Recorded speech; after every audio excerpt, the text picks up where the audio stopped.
Welcome back to NBA Today. So it's been 4 weeks to the day since the Timberwolves' Jaden McDaniels collided with Anthony Davis's left knee, resulting in a sprained MCL for Davis. And since then, he has missed 12 games. So for an update on Anthony Davis's status, let's bring in our Lakers beat reporter, Dave McMenamin. Hi, Dave. So where do things stand in Davis's return to the lineup for the Lakers?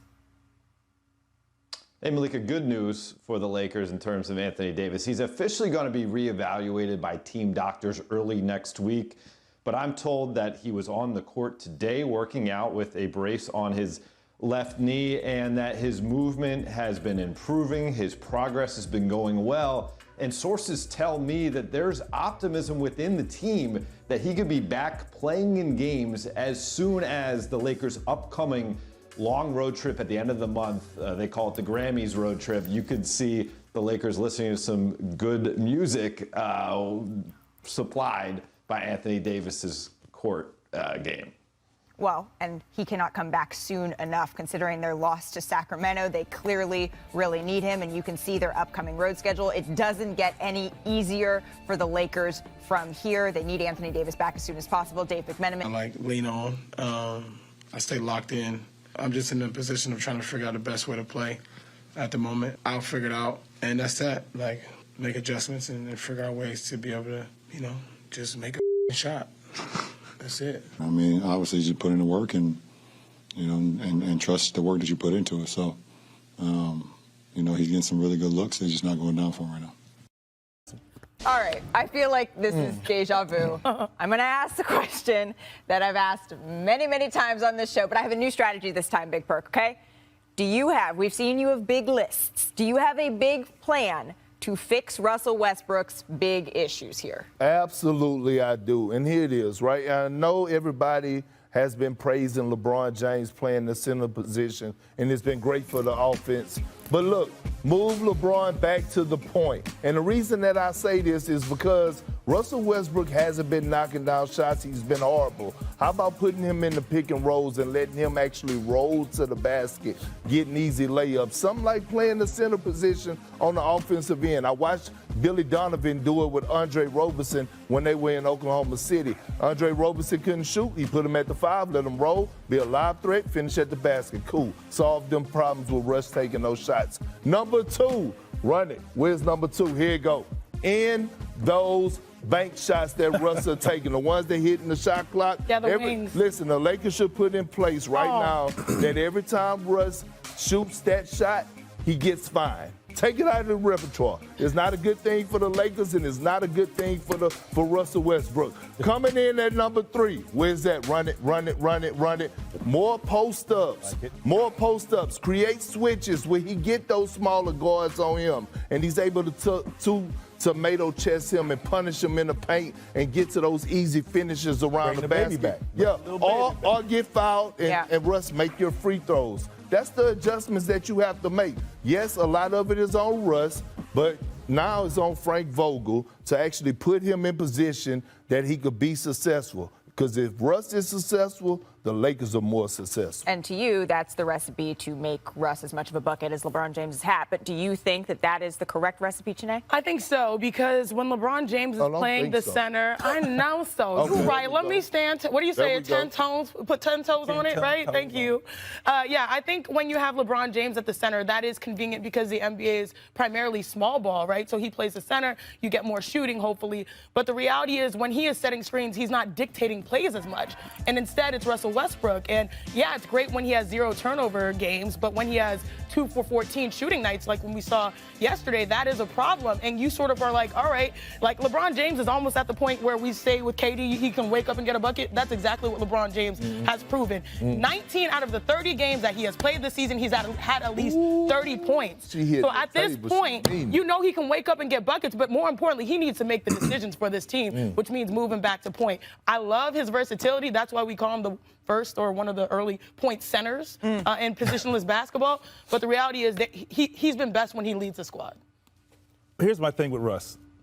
First of all, if you're going to play small ball, your team has to defend and allow Russ to get out in transition. The other thing, I like the post-ups. But I'm telling Russ, drive. Start, work your way inside out. Just like what do you tell shooters? Shooters shoot. Yeah. Well, he's a guy that penetrates. Continue to get into the paint, and work your way out. You know, don't settle. And I like the fact that if Russ can get out in transition, he sees some buckets, he gets free throws, he gets to feel good and feel better about himself. When you see the ball go in, we all know that. We see the ball go in, you feel better about your game. But defensively, you're not helping yourselves either. Yes, you're playing small ball, so you should be able to guard the ball. Where they're allowing everybody in their paint, so they're not getting out in transition, and they have to set up against half-court defenses every time. And when they set up against half-court defenses, guess what? They're not playing Russ, and they're making him shoot the three-point shot. Right. And so this is why I say, yes, LeBron at center helps them offensively, but it don't help them defensively because they don't have a rim protector. Well, and then what happens when you're trying to work Anthony Davis back in? Oh, well, you bring Anthony Davis back in. Yeah. See, what happened is, what's going on right now is that, I said this before last week or 2 weeks ago on this show, what LeBron James is really showing Anthony Davis is how to embrace the center position. And they were getting stops, too. Yeah, but embrace it, AD. Like, it's not bad. It's not a bad thing. And still in all, even if you do have Anthony Davis on the floor, you still could stretch him out because I don't believe that Anthony Davis is going to stay in his shooting slump for his three-point shots. We already know his 15-footer is automatic. But have Russ roll into the basket. Help Russ because we didn't came to the conclusion you're not going to be able to trade him. So now you got to figure out how can I get the best version of Russell Westbrook. And I ain't going to even lie. Right now, watching his interviews, listening to him, he looks broken.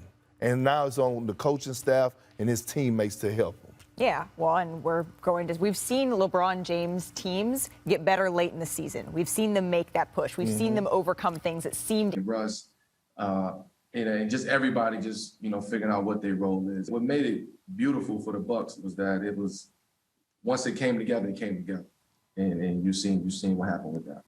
Well, we need to hurry up and figure it out, and it needs to hurry up and come together, because otherwise, it's all for nothing, man. We're gonna be a laughing stock of the league in a minute. Yo, Russell Westbrook is 0 of 15 from the three-point line over his last 6 games, man. And he knows it too. I got a crazy stat for you. Defenders are averaging their space between him and defenders of 8.3 feet. So people are sitting in the lane while my man's on the three-point line saying, go ahead, shoot it. So what does that do? That clogs the lane for LeBron James. Look, they have some real issues they need to figure out around Russ. And I know you're always going to say, Max, yes, you're lying. Don't worry. Russ always figures it out. I'm worried. And I'm going to tell you, Max, I don't know, because Russ has never won a championship. So you tell me he's going to figure it out, but that's never him figuring it out has never led to him winning a championship. Totally legit what you're saying. What I'm saying is this. When the playoff starts, a separate issue, we'll see. Like, fool me once, shame on you. Fool me 4 times, shame on me. This is the 4th straight year. Just go back to what you were thinking in the first half of 4 years ago, 3 years ago, 2 years ago. He was terrible. Russell Westbrook was a losing player in the first half. In the second half, always with new teammates, always with new team, he caught fire. Let him figure it out. I know you're doubling down. I am. I'm tripling down. This is not Kansas City's defense. Like, you won that argument. I hear you, but this is something different. And do you think of the Lakers as tough or more soft? They're not tough yet. Okay. They're not tough yet, but give them time. Like, where's AD? How much time do we need? Well, you know what that is. Well, the question was that you got AD because LeBron's getting older, and he was going to be that. So, like, there's things that you're starting to say, hey, there's history here. We're starting to look at. We got a lot of issues that we need to fix. Westbrook is one of them, and there's more issues other than Westbrook. You think the Suns are a pretty good team? Yeah, I think they're. I will remind you that last year, coming off a finals where either LeBron or AD could have been finals MVP because they won the championship, the Lakers were clearly better than the Suns in the playoffs until injury took its toll and they weren't really the Lakers anymore. Yeah. Suns beat them. Otherwise, Lakers would have beaten them. Where does this team rank defensively?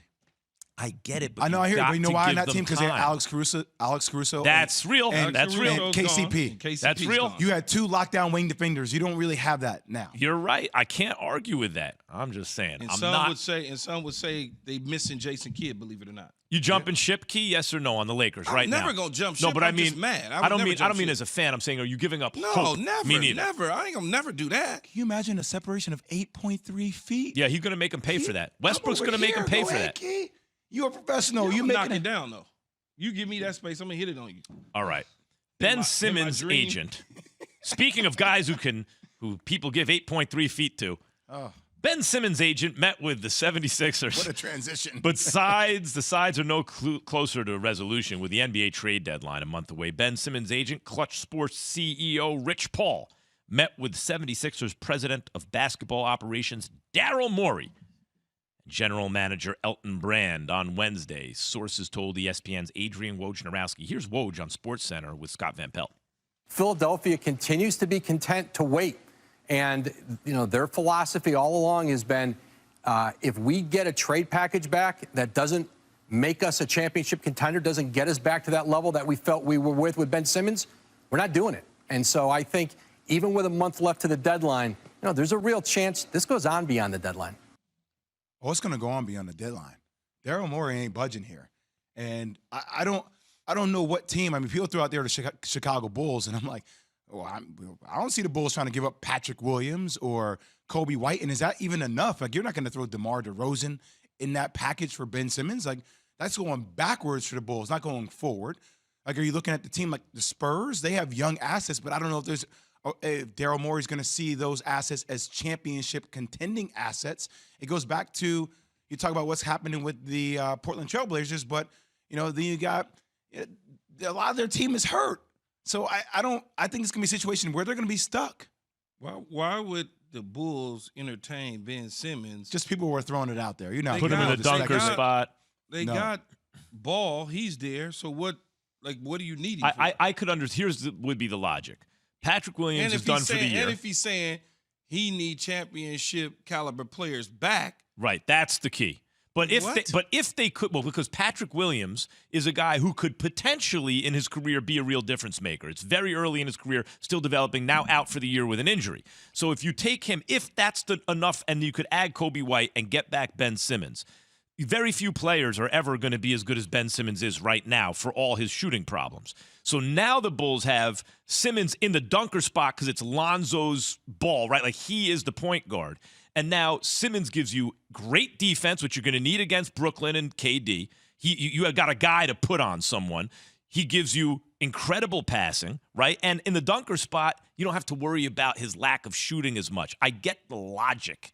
I understand the logic of it. Neither one of you do? Not really.